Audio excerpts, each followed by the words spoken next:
Mic बजानी है तो ना ढंग से बजा दिए, मेरे भाई की बेइज्जती ना कराया करो, ठीक है?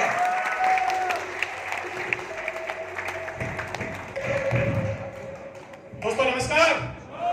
सबसे पहले सभी गुरुजनों को चरण सब नमस्कार। और बहुत ही किस्मत वाला को इतना अच्छा सिस्टम मिला है, क्योंकि आज करोड़ों की जनसंख्या में से कुछ ही व्यक्ति हैं जिनमें से हम भी आते हैं, उनको AWPL प्लान देखने का मौका मिला है, सुनने का मौका मिला है और ये डिसीजन लेने का मौका मिला है।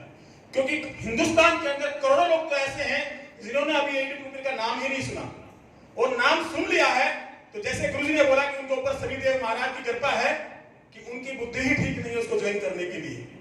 तो सबसे पहले तो मैं अपने आप को इतना भाग्यशाली मानता हूं कि मेरे ऊपर उस शनिदेव की कृपा नहीं है, हमारे त्रिदेव मनोज सर, संजय सर, वीर बहादुर सर की कृपा है और हमारे मेंटर गुरुजी अनुज सर की कृपा है। मैं चाहूंगा जोरदार तालियां। दोस्तों वैसे तो हर ट्रेनिंग में हम कुछ ना कुछ सीख के जाते हैं।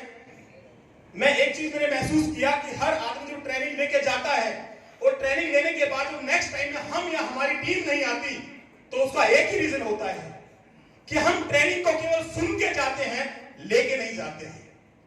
और जब लेके जाते हैं तो हम नेक्स्ट ट्रेनिंग में खुद भी आते हैं और अपनी डाउनलाइन से भी लेके आते हैं। तो गुरुजी ने लास्ट में 2 पॉइंट बताए कि मोटिवेशन और पॉजिटिविटी।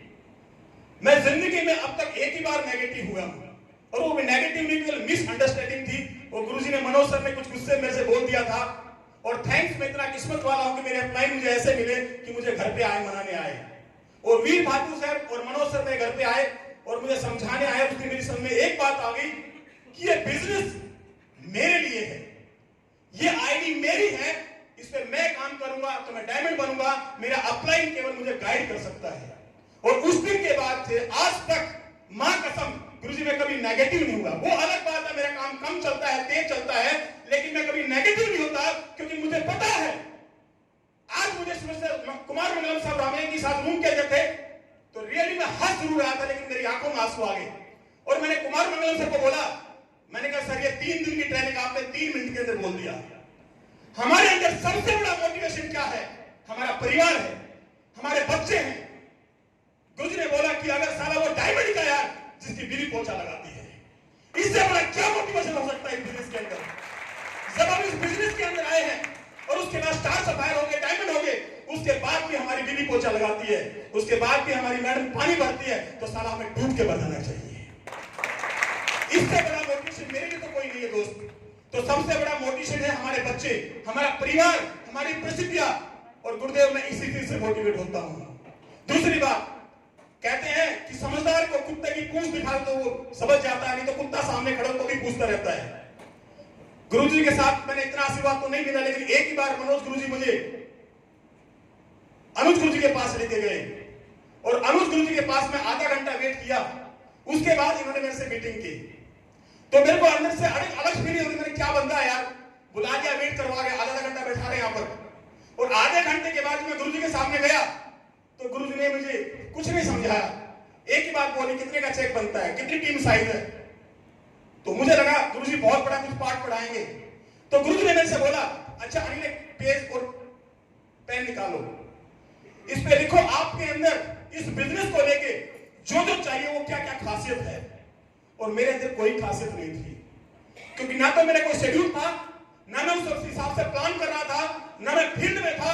तो मेरे को लगा कोई मेरे अंदर कोई खासियत है ही नहीं। फिर गुरुजी ने बोला, अब दूसरी साइड देखो आपके अंदर कितनी कमियां हैं।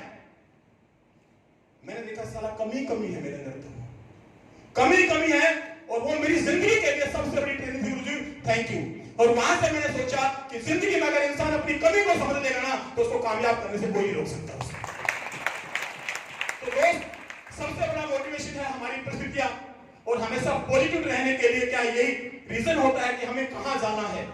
और अभी मैं बैठा था, मेरे एक फाइटर है सीताराम सर, वो कई बार परेशान हो जाते हैं, मुझसे एक ही बात कह रहा था दोस्त कि जिंदगी के अंदर कोई भी इंसान अच्छा है, बुरा है, बेईमान है, कम कर रहा है, ज्यादा कर रहा है, अगर हमें कामयाब होना है तो एक ही बात पर फोकस होना चाहिए कि हम यहाँ पर आए हैं तो किस लिए आए हैं वो मुझे चाहिए, खत्म कहानी। और अनुज गुरुजी का भी शायद यही लक्ष्य है, यही मोटिवेशन, यही काम करने का तरीका है, साला करो या मरो। और गुरुजी अब तक मेरे अंदर एक ही कमी थी शायद जो मैं महसूस कर रहा हूं, मेरे अंदर यही तक करो या मरो। और आज के बाद गुरुजी मैं इसी नीति पे काम करूंगा। थैंक यू गुरुजी। सबके लिए जोरदार तालियां। और अभी बारी है हमारे बीच में नेक्स्ट डायमंड को सुनने